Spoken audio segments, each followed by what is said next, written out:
Oh, it's a long story. My mom and dad says, you're a pretty smart kid and you love people and working with people. Why don't you think about being a doctor? I said, sure, why not? And that's when I wrote away to the AMA as an eighth grader and said, I'm an eighth grader, I want to be a doctor. What do I have to do? What do I have to study? How do I best prepare for it? And so they sent me quite a bit of information, which was great. And then I took this big graph paper like this and I drew lines across it, and I started from the left and ended up to the right. And so I knew the courses I was going to take in freshman year of high school to the last year of college to get into medical school, if you can believe that. And so what happened in ninth grade, finally, I asked my principal and my teacher, can I take a day off and go to a hospital so I can see if that's what I want to do? And being I was a good student, they said, sure, no problem. And I decided to come to White Memorial. So I came here as a ninth grader and had the fortunate circumstance of meeting Dr. Ike Sanders, who was the radiologist and chief of staff at White Memorial at that time. I saw how he treated patients and the compassion he had, and I thought, wow, this is it. This is what I want to do. And so, what do you know? I went to school, medical school. I went to college up north, medical school back east, back here for residency, and then I thought, well, where do I want to go now? What do I want to practice? And so I came here to White, and sure enough, when I walked into the doors, there was Dr. Sanders, still practicing. so that's how I came back here and decided to stay. Initially, when I came here, even though it was a great place in terms of the compassion that I saw, there was still considered a white elephant in the community. There was definitely a line of division between those who were on campus and those who stepped across the street. It was different. It was a different feeling.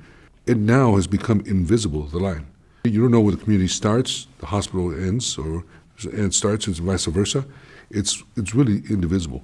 And it's a great feeling because obviously you have people in the community who come here, and it's almost like a second home for them. People who practice here have a very high degree of cultural sensitivity, and so they recognize the cultures where they're coming from and how to address it, not only on, again, physical, but spiritual basis. And so I think it's a tremendous difference between night and day from the time I started to the point where we're at. I mean, it's amazing how I think about this. Now it's 100 years anniversary of White Memorial, and I'm the Latino chief of staff. That, to me, it's unbelievable how things have changed.